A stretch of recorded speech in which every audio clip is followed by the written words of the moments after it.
여러분 신천지가 이단일까요? 사입일까요? 어떤 분은 이단이라고 하고요. 어떤 분은 사입이라고도 합니다. 또 어떤 분은 애매하니까 이단 사입이라고 하죠. 어쨌든 신천지는 문제가 되고 그걸 이단으로 볼지 사입으로 볼지는 사실은 논란이 좀 있지만 제가 보이기에는 이단이 아니라 사입이라고 생각합니다. 일단 그 교주가 뭐 하나님을 대신한다고 얘기하고 뭐 보혜사 성령이라고 얘기하고 있는 건 그건 뭐 이단으로 취급할 수 있는 내용이 아닙니다. 그냥 사입입니다. 신천지가 교회 안에서는 오래전부터 알려져 있는 이렇게 문제 있는 집단이었지만 사회적으로는 뭐 그리 크게 알려지지는 않았습니다. 근데 코로나19 집단 감염, 특별히 대구 지역에서 일어나면서 그들이 사회 문제거리가 됐죠. 신천지가 문제가 됐을 때 기독교인들이 되게 좋아했던 것 같습니다. 근데 사실은 시간 지나 보니까 지금은 교회가 더 문제가 되고 있잖아요. 그러니까 전염병의 감염이 어디서 일어나는지를 가지고 경중을 따지기는 어렵게 됐습니다. 근데 어쨌든 사회에서는 코로나 감염 문제로 인해서 신천지를 알게 된 거죠. 그리고 거기 문제 있나 봐 뭐 이렇게 얘기합니다. 근데 코로나 집단 감염으로 인해서 그들의 문제가 드러났다고 해서 그들에게 그런 문제만 있는 건 아닙니다. 사실은 그들은 그것보다 훨씬 더 심각한 문제들을 많이 갖고 있는데요. 그 대표적인 게 포교 활동입니다. 그들은 이거를 모략이라고 하는데 거짓말을 써서 또는 집단적으로 우연을 가장한 사기극을 만들어서 사람들을 자기네 모임 안으로 끌어들이는 일들을 하는 거죠. 그들은 철저하게 짜여진 각본에 의해서 움직입니다. 그리고 한 사람을 끌어당기기 위해서 오랜 기간 동안 노력을 합니다. 실제 있었던 일인데요. 어느 수요일 날 예배 시간 직전에 교회를 향하는 이제 어떤 분이 계셨는데 예배당 바로 앞에 있는 횡단보도에 이렇게 서 있게 됐습니다. 건너가면 교회인 거죠. 근데 한 사람이 다가옵니다. 그리고 이렇게 말합니다. 제가 교회를 알아보는 중인데 제 친한 친구가 목사에 의해서 상처를 받아서 교회를 쉬고 있는데 교회를 너무 오랫동안 쉬면 안 될 것 같아서 자신이 자기 친구가 사는 동네에 와가지고 교회를 찾아보고 있다고. 근데 자기가 지켜보니까 지금 눈앞에 보이는 교회가 너무 좋은 것 같은데 혹시 그 교회 다니지 않냐고. 말을 들어보니 교우 입장에서, 교회를 살아가는 사람 입장에서 상처 입은 사람이 교회로 돌아온다는데 되게 반가움이 있을 수밖에 없죠. 그래서 잘 예우하고 잘 대화해서 이렇게 대화가 이렇게 시작이 되는 겁니다.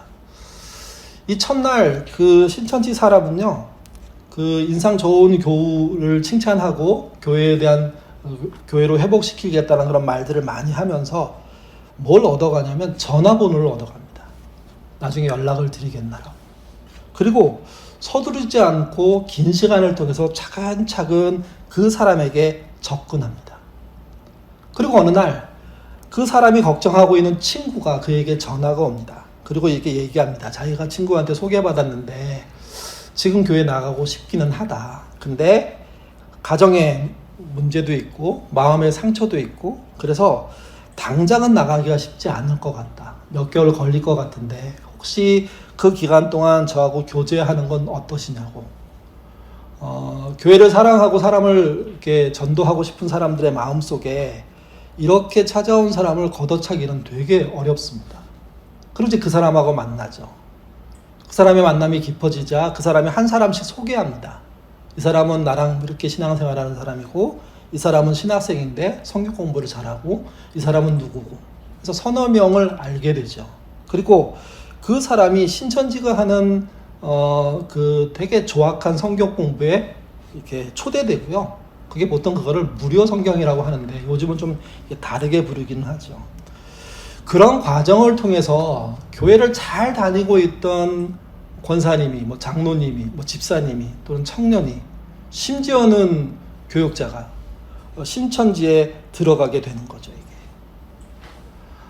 들어가는 입장에서 생각해보면 이렇게 친절한 사람들이 있을 수 있을까? 이렇게 진리를 위해서 희생하는 사람이 있을 수 있을까? 할 정도로 놀라움들이 많습니다. 근데 그 안에는요, 굉장히 큰 문제가 있습니다. 무슨 얘기냐면 한 사람을 신천지로 들이기 위해서 수많은 사람들이 극을 꾸민 겁니다. 사기극을 꾸며놓은 겁니다. 여러분, 아무리 좋은 일이라고 하더라도 방법이 옳지 못하면 좋은 일이라고 할 수가 없는 거잖아요. 그게 상식인데 참 신기한 것은 사람들은 자신이 좋은 경험을 여러 차례 하게 되면 그 상식을 무너뜨릴 수 있다는 겁니다.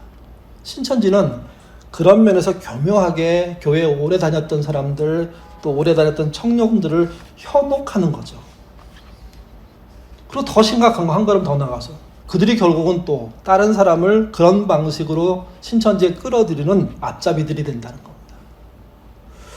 여러분 생각해 보십시오. 집단적으로 범죄를 저지르면 괜찮은 걸까요? 모두가 괜찮대. 거기 있는 사람은 다 아는 얘기야. 이러면 죄가 없어지나요? 그렇지가 않죠. 여러분, 집단적인 사기도 사기입니다. 국가적인 사기도 사기입니다. 일본이 전범국가가 아니라고 해서 전범국가라는 사실이 사라지는 게 아니잖아요. 근데 우리나라 사람 중에는 일본이 은인이 있다고 얘기하는 사람까지도 나와요.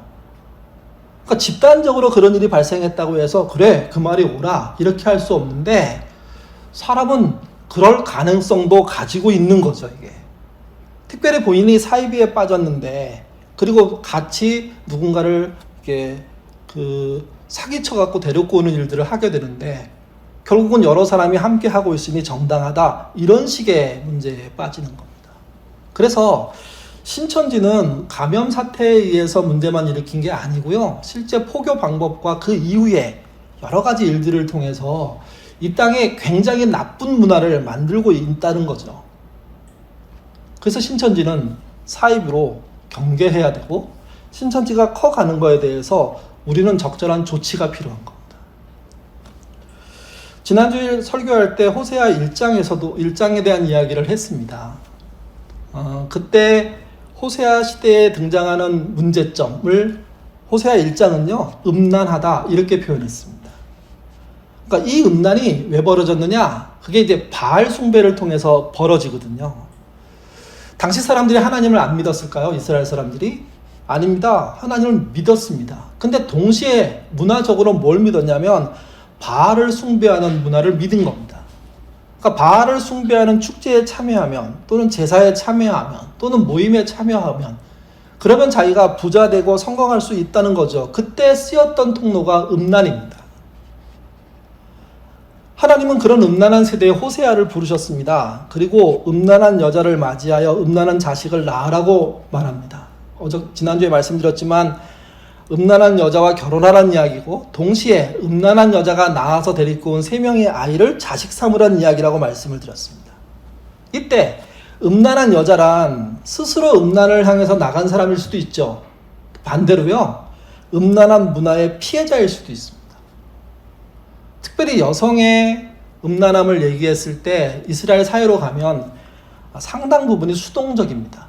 남자들의 결정, 조직의 결정, 또는 큰 단위의 결정에 의해서 희생당하는 거라고 보면 틀림이 없을 것 같습니다.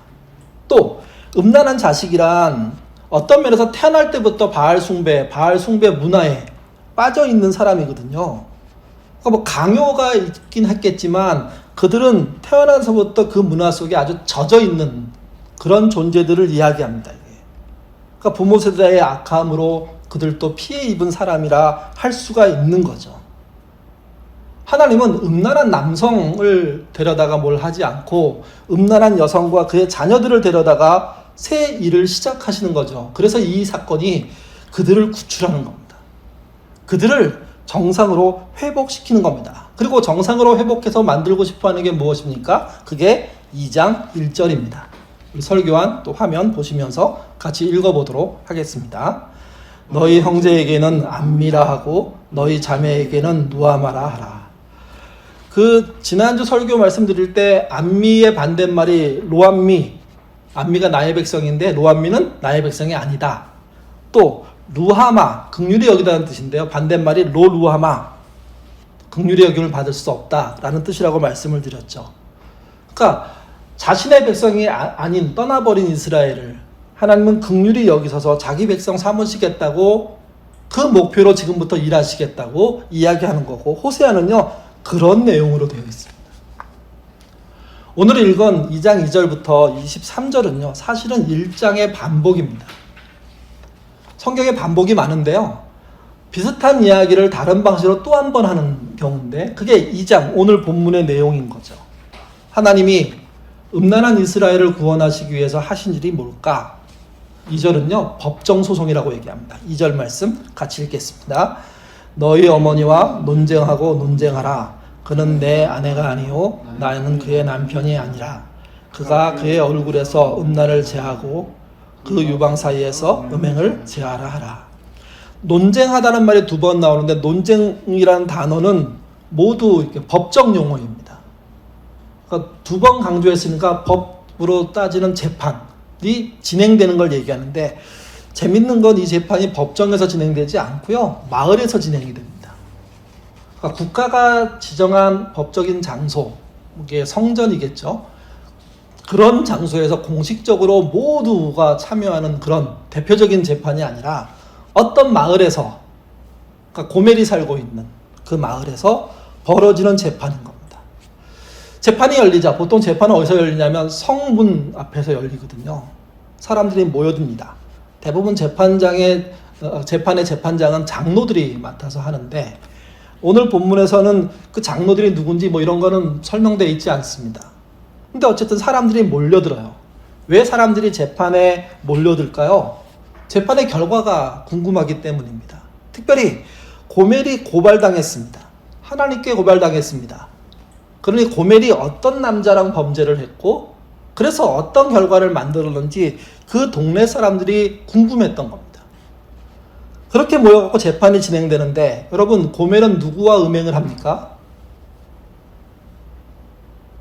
그냥 남자라고 얘기할 수 있지만 좀 넓은 의미에서는요.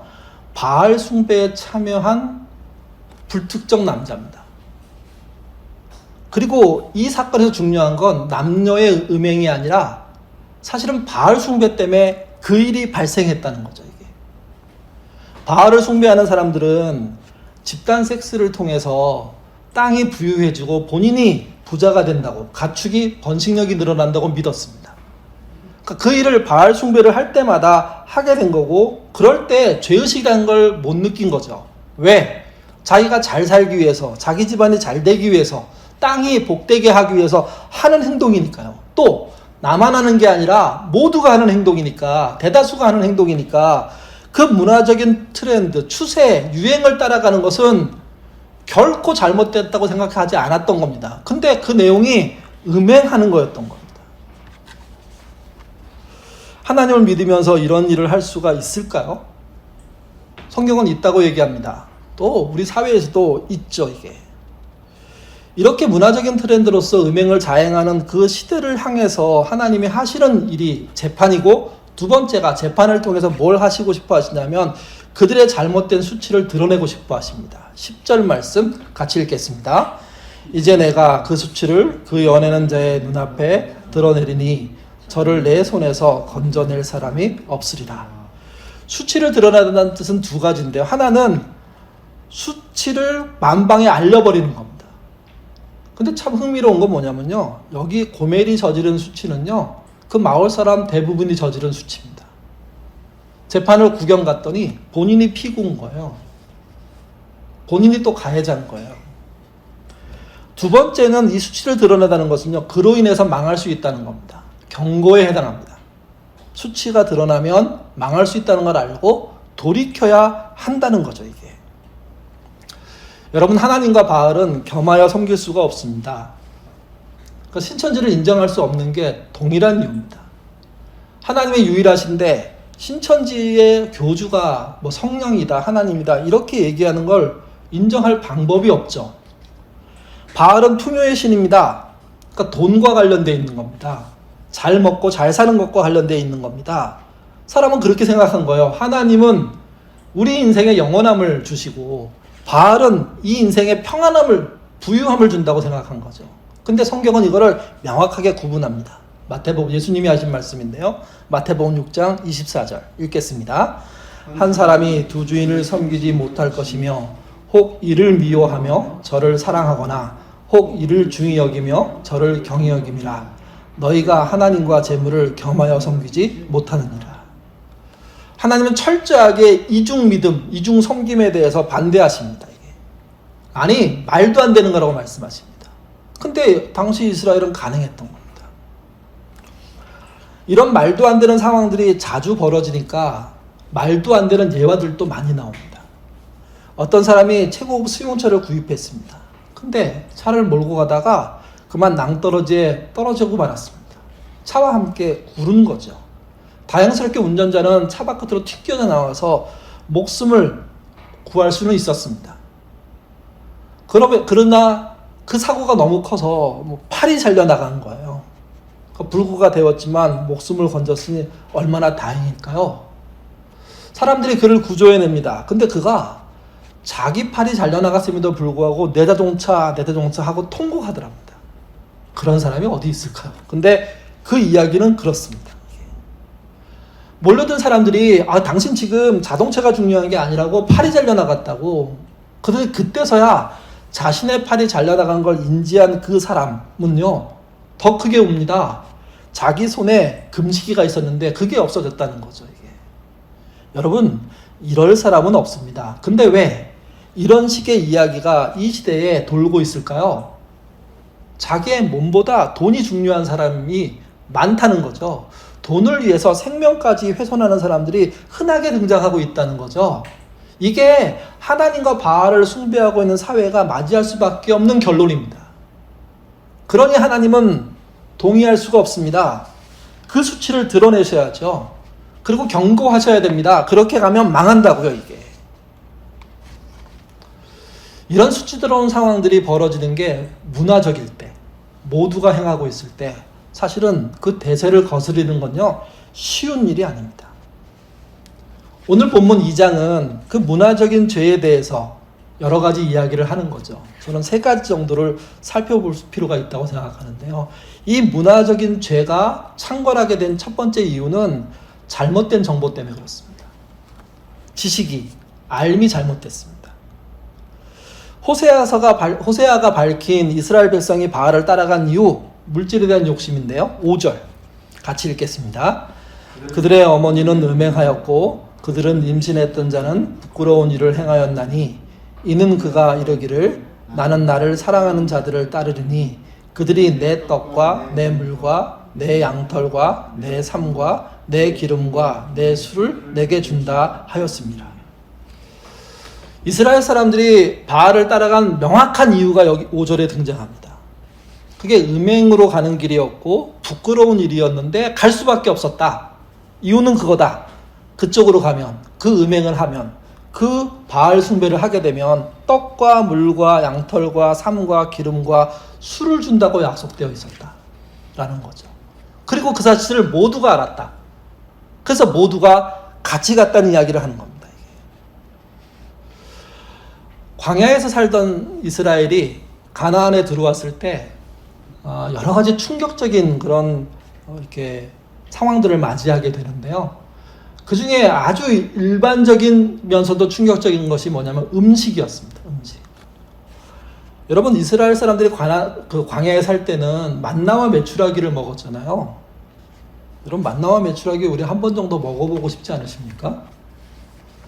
저희 아이 중에 하나가 어느 날 기도한다고 기도 제목을 써놨는데, 하나님 저에게 만나의 기적이 끊이지 않게 해주세요, 이렇게 붙여놨더라고요. 기특하기도 하고 반대로 만나가 지금도 내려야 되나?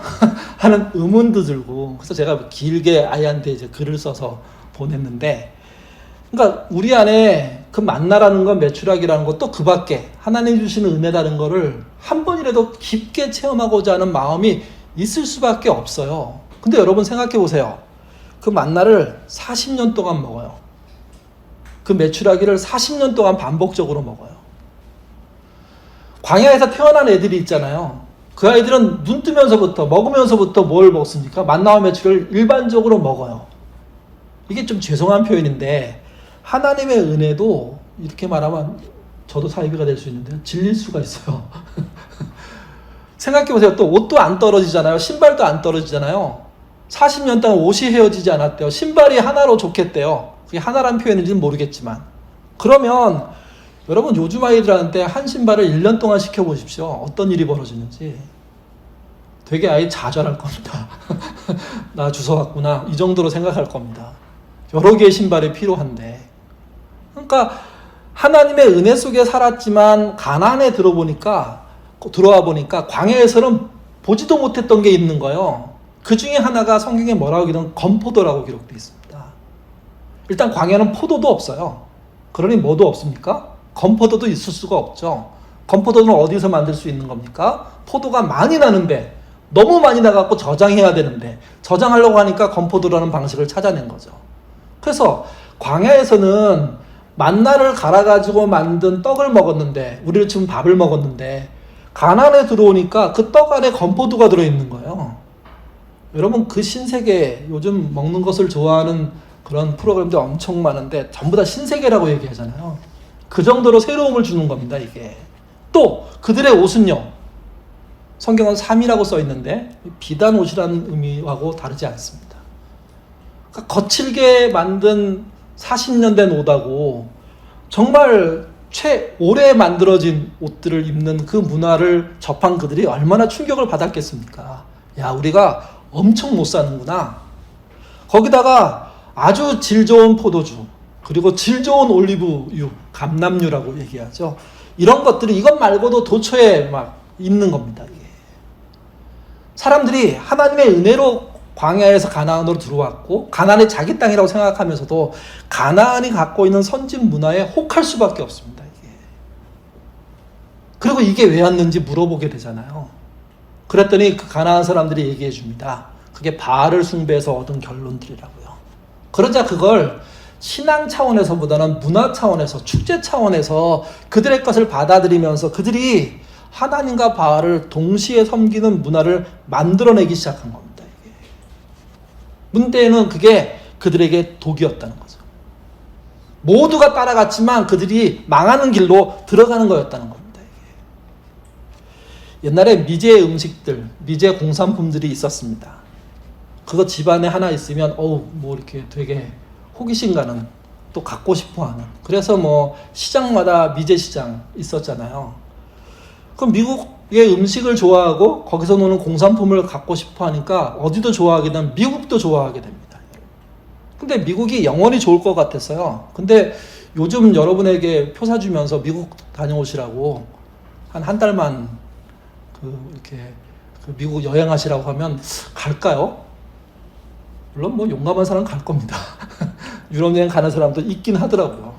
근데 어쨌든 그 나라 자체가 영원히 잘 되는 거 아니거든요. 또 그들이 만드는 음식이 영원히 옳은 게 아니에요. 요즘 미국 음식을 막 쫓아서 먹는 사람이 어디 있어요? 한물 갔죠, 이미. 근데 그게 활발하게 움직일 때는 가장 매력적인 게 되는 거죠. 이스라엘도 그랬던 겁니다, 이게.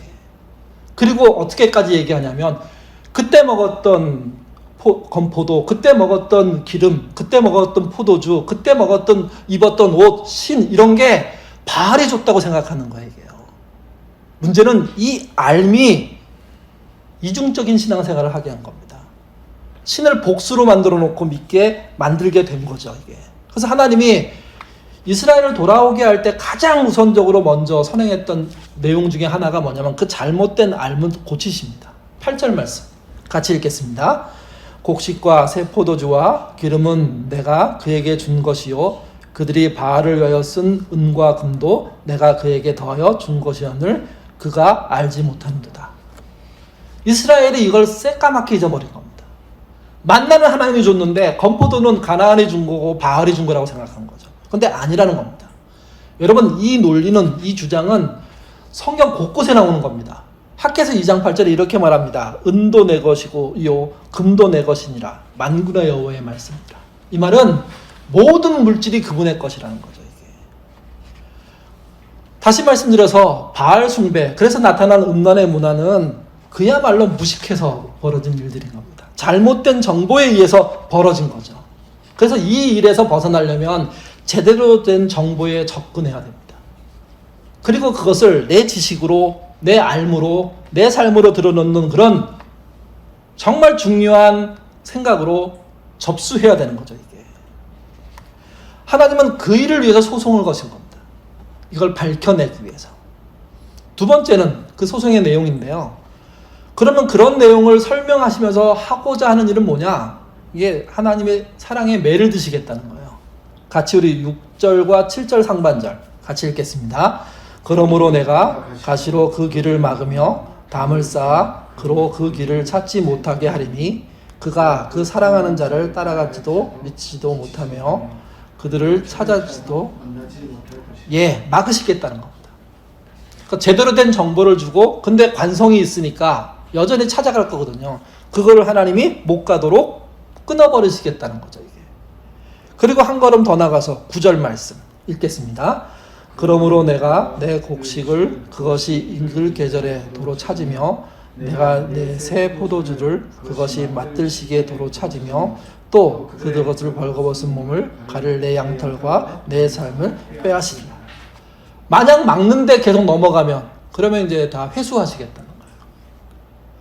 그러니까 일종의 매를 드셔가지고 그들이 돌아오도록 권면하시는 거죠. 매란 망하게 하는 게 아니라 망하지 못하게 하려고 사용하는 수단입니다. 마지막으로 세 번째는요. 그 단계를 넘어서주면서 하나님이 매를 드신 이유가 있습니다. 멈추면 그러면 뭘 하시겠다? 재결혼을 하시겠다는 거예요. 여러분, 하나님과 신자의 결혼은 하나님이 신랑이시고 신부라는 이야기인데 이 이야기는 철저하게 비웁니다. 실제 그런 일을 하겠다는 게 아니에요. 우리가 하나님과 부부관계가 된다는 뜻이 아니에요. 그렇게 소중하게 하나님이 사람을 맞이하겠다는 거죠. 그러니까 이 비유의 이야기를 정확하게 기억해야 됩니다. 또 하나, 결혼이라는 것은 둘이 사랑해서 집을 얻고 그 다음에 가구를 넣고 그 다음에 살거리들을 만들어서 채우고 그리고 결혼식장에서 결혼하고 그 다음에 여행 갔다 오고 그 다음에 기념물 남기고 이런 것이 결혼식의 내용이겠죠. 근데 여러분 그게 핵심이 아니라는 겁니다. 하나님이 이 결혼에 대해서 말씀하시면서 핵심을 얘기하십니다. 19절 20절에서 20절 같이 읽겠습니다. 내가 내게 장가들어 영원히 살되 공의와 정의와 은총과 긍휼의 여김으로 내가 내게 장가들어 진실함으로 내가 장가들리니 내가 여호와를. 이 결혼의 가장 중요한 축은 공의와 정의입니다. 그리고 은총과 긍휼입니다.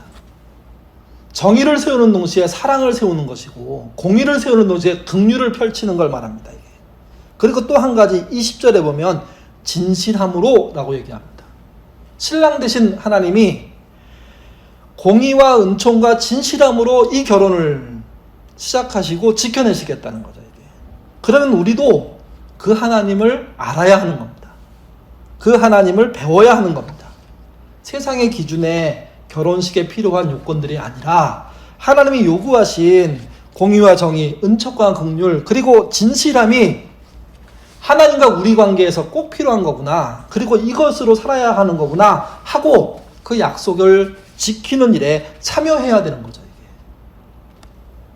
그러면 어떤 일이 벌어질까요? 23절입니다. 설교에는 없는데요.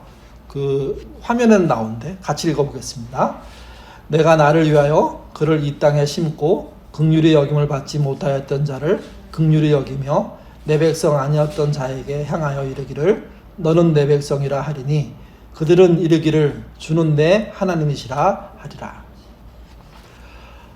이게 2장 1절을 다시 반복하는 겁니다. 똑같이. 좀 풀어서 쓴 겁니다. 결국은 긍휼히 여기지 못할 자를 긍휼히 여기겠다. 하나님과 다시 결혼함으로. 또 그래서 너희는 내 백성이 되겠다 하는 약속을 회복하시는 겁니다. 그래서 여기서 생각할 게 한 가지 있습니다. 우리 시대에 집단적으로 정신없이 쫓아가는 것이 하나님과 등지게 되는 내용이라면 우리는 뭘 선택해야 될지 고민해야 된다는 겁니다. 모두가 가기 때문에 갈 수 없습니다. 모두가 가기 때문에 갔던 몇십 년의 삶이 결국 하나님으로부터 버림받는, 심판받는 일에 처하게 될 수도 있다는 거죠. 이게. 무가머수 가모인이라는 말이 있습니다. 거울이 없는 시절에 외모를 보려고 하면 많이 사용했던 방법이요. 물을 떠놓고 그 물이 잔잔해지면 그 물에 비친 얼굴을 상황들을 이렇게 지켜봤던 거죠.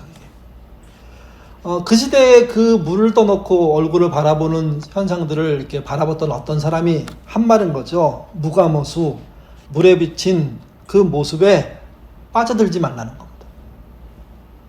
거기에 빠져들어서 매몰되면 문제가 생긴다는 거예요. 여러분, 잘생기면 잘생겨서 문제 아닌가요? 근데 여러분, 못생겨도 못생겨서 문제입니다. 사람은 잘생겼거나 못생겨서 뭐 잘생기면 문제가 없고 못생기면 문제가 많을 것 같이 막 얘기하지만 아니요. 모든 사람은 자기를 바라보면서 자기의 문제거리를 찾습니다. 또는 반대로 자만하게 되죠. 문제를 찾는 것도 문제지만요. 자만하는 것도 만만치 않습니다. 이게 결국 얼굴값 하게 되는 것으로 끝날 수도 있습니다. 그러니까 자기의 외모에 속아 넘어가면 그건 그 인생을 망가뜨리는 거예요. 그래서 무감어수가 아니라 감어인해야 된다는 겁니다. 그게 무엇이냐면 자신을 누구에게 비춰봐야 되냐면 자기가 사귀고 있는 사람들, 함께 살고 있는 사람들, 만나고 있는 사람들, 함께 일하고 있는 사람들과를 통해서 봐야 된다는 거죠. 이게. 내가 주로 만나는 사람들이 뒷담화꾼이면 나는 뭘까요? 내 주변의 사람들이 수시로 거짓말을 지어내고 그거로 음모를 만들어내고 막 그래서 막 분쟁이 일어나는 사람들이 막 있어요. 그 사람을 통해서 나를 본다면 나는 뭘까요? 뭐 제일 긍정적으로는 그걸 막고 안 된다고 뜯어 말기고 뭐 그래야죠. 근데 그런 경우보다 가만히 듣고 동조하는 경우가 많을 수 있습니다. 차마 말 못하고 또는 끌려가고 아주 나쁜 경우는 같이 하고 이게. 그러니까 감언이란 말은 내가 만난 사람이 나의 자화상이라는 거예요.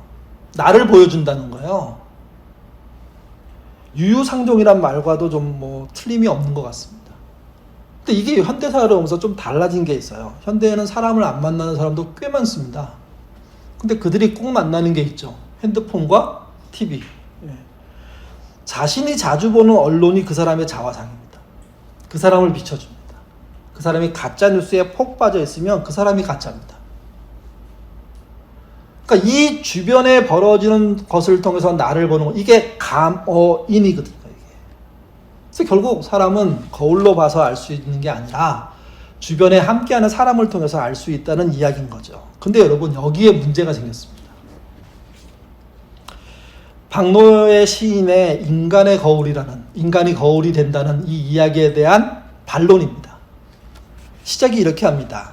아, 언제부터인가 사람들 속에 비추어도 내 모습이 보이지 않습니다. 나의 진정한 모습을 못 보게 만드는 어떤 새로운 것이 등장했다는 거예요. 근데 이거는 새롭다고 얘기하지만 오래된 것이기도 해요. 그게 모든 사람들이 함께 죄를 짓는 겁니다. 모든 사람이 함께 악을 행하고 있는 겁니다. 그리고 사람은 심정적으로 그것을 악으로, 죄로 보고 싶지 않은 거죠. 뭐가 모든 사람이 겪고 있는 죄요 악일까요? 설교 안에 그리고 화면에 나오는 우리 그 시를 같이 한번 읽어보도록 하겠습니다.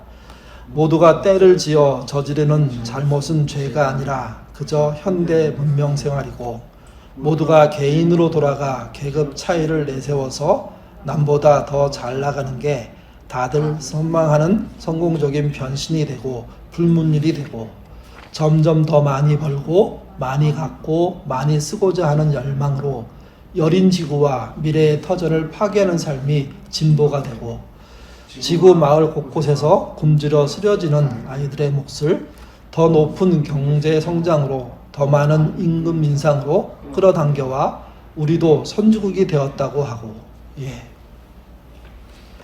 우리 집단이 우리나라가 지구가 걸어가고 있는 더 잘 살고자 하는 욕구 이게 사실은 거울이 되지 못하는 사회가 되게 한다는 거죠. 이게. 그러니까 집단 범죄, 집단으로 하는 악. 그래서 모두가 하니까 괜찮다는 사고방식입니다. 더 중요한 건 이건요. 진보 보수가 없습니다. 진보도 경제 성장을 원하고 보수도 원하죠. 임금 인상을 원하죠. 더 좋은 처우를 원하죠. 보수 진보 없습니다. 자기가 안전하고 평안한 삶이 된다면 나는 이 사고방식이 사실은 누군가를 것을 빼앗아서 오는 건데 누군가의 기회를 더 많이 차지하는 건데 미래의 후손들이 쓸 자원을 끌어다가 그냥 써버리는 건데 그래서 그들은 못 쓰게 하는 것일 수도 있는데 라는 거죠. 이게. 그래서 이스라엘이 바알 문화를 빠졌던 걸 하나님이 싫어하셨던 것처럼 지금 우리가 잘 살기 위해서 하는 모든 사람들이 하는 그 행동들을 하나님이 싫어하신다는 사실을 잊지 않으셔야 됩니다. 하나님의 형상으로 창조된 사람은 그러면 어떻게 거울로 회복될 수 있을까요? 시인은 이렇게 말합니다. 굶주려 우는 우리 인류의 82%의 괭한 눈동자를 비춰봐야. 여러분 18%만 안정적으로 삽니다. 지구상에서. 82%가 가난에 위협당하며 살고 있거든요. 그들을 또 그들의 눈동자를 볼 줄 알아야 이 거울이 회복됩니다. 또 텅텅 비어 황폐해가는 우리 농촌에 우리 밥상에 비춰봐야. 공업사회가 발달하면서 여러분 피해는 다 누가 봅니까? 농촌사회가 보고 있습니다. 요즘 젊은이들이 농촌으로 가는 일들을 해줘서 이제 조금씩 희망이 생기지만 그래도 농촌은 척박합니다. 그들이 만든 음식이 곡식이 우리의 식량이 되는데 그러니까 식량을 만드는 사람들의 그 시선 그들의 삶이 풍요로워야 우리도 풍요로운 건데 그거 내다 던지면서 살고 있다면 사람이 거울이 되는 세상이 안 되는 거죠. 이게. 또 잊혀진 현장 구석구석에서 노동하는 사람들에게 비춰봐야 정말 큰 기계 밑에 누군가 치워 죽었는데 그래서 그런 사람 기억하자고 잊지 말자고 그래 놓고 또 그 똑같은 장소에서 또 다른 사람이 또 다른 젊은이가 죽고 있는 현실 그거 잊어버리면 우리의 거울은 살아날 방법이 없는 거죠. 또 말 없는 이 나라 여성들에게 힘없는 사람들에게 비춰봐야 늘 차별받고 피해받는 사람들 실력이 있는데 인정받지 못한 사람들 자리에 나가지 못하는 사람들 그 기회조차 안 주어지는 사람들 그 사람들을 못 보면 거울은 없는 겁니다. 사람만이 아닙니다. 내가 타고 다니며 내뿜어낸 검고 흐린 하늘을 비춰봐야 우리는 멀리 가고 빨리 가기 위해서 매연 뿜으며 돌아다니지만 그걸로 해서 자연은 하늘은 정말 비참할수록 어려워지죠. 우리가 그 미세먼지 중국에서 넘어온다고 막 황사 넘어온다고 막 뭐라 그러는데 여러분 우리의 미세먼지 황사의 상당수는 우리나라가 만드는 거예요. 그걸 못 줄이면서 중국 욕 해봤자 소용이 없는 거죠. 이게. 또 내가 씻고 싸고 버린 저 더러운 강물을 비춰봐야 내가 오염시킨 거 그걸 줄여야지만 그리고 마지막으로 거기 비추이는 내 얼굴 내 생활이 거짓없는 참모습이어야만 그래야만 사람 거울이 살아난다는 겁니다. 그 사람 거울이 살아날 때 그 사회가 살아난다는 거죠. 어떤 경우가 사람 거울을 없애버렸을까요? 그게 모두가 함께 저지르는 범죄 때문입니다. 악 때문입니다. 모두가 잘 살기 위해서 치열하게 남과 경쟁하는 그 사회 때문입니다. 이 걸음을 멈출 때 그게 결국 오늘 본문에서는 바알 숭배가 멈춰지는 겁니다. 하나님은 바알 숭배를 멈추지 않고 집단적으로 행하는 이스라엘에게 매를 드시고 멈추라고 안 되면 망하게 하겠다고 그리고 너희가 멈추면 회복시켜 주겠노라고 약속하신 거죠. 하나님이 소송을 이스라엘에게 거셨습니다. 그렇다면 우리에게는 안 거시겠습니까? 우리는 하나님께 소송을 걸릴 수밖에 없는 존재들입니다. 이 소송에서 우리는 합당하게 패해야 됩니다. 손들고 잘못했다고 나와야 됩니다. 그리고 모두가 걸어가는 길과 다른 함께 살기 위한 길, 더불어 살기 위한 그런 희생과 수고의 길, 많이 버는 게 아니라 적게 벌어도 살 수 있는 사회를 만드는 길, 이런 걸 찾아가야 하는 거죠. 그리고 특별히 해야 될 일은 미래 후손들이 써야 될 터전들을 훼손하지 않는 삶 살겠다고 다짐하고 그 삶들을 살아주셔야 됩니다. 그래야 여러분의 자녀들이 여러분의 손주, 손녀들이 살 수 있는 땅이 생기는 거죠. 요 몇 년 동안 기후변화를 살펴보면요. 우리 자식들, 우리의 손주, 손녀들이 살 땅에서는 어떤 일이 벌어질까 하면 한숨이 나옵니다. 얼마나 더울까? 얼마나 힘들까? 얼마나 전염병은 많을까? 그게 다 우리들이 잘못 살아온, 집단적으로 잘못 살아온 결과라는 거죠. 하나님이 소송을 거셨습니다. 나에게도 걸고 계십니다. 그 소송에 정말 전심을 다해서 진정으로 패하는, 그래서 그분의 소송을 따라 자기를 바꿔가는 그런 삶 사시는 저와 여러분 되시기를 주님의 이름으로 부탁드립니다. 기도하겠습니다.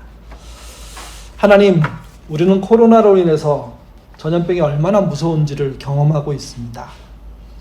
그렇게 가까이 볼 수 있을 것 같은 가족들조차 보기 힘들고, 매주 만나서 함께 예배드리고 밥 먹었던 식구들조차 보지 못한 지가 7개월이 넘었습니다.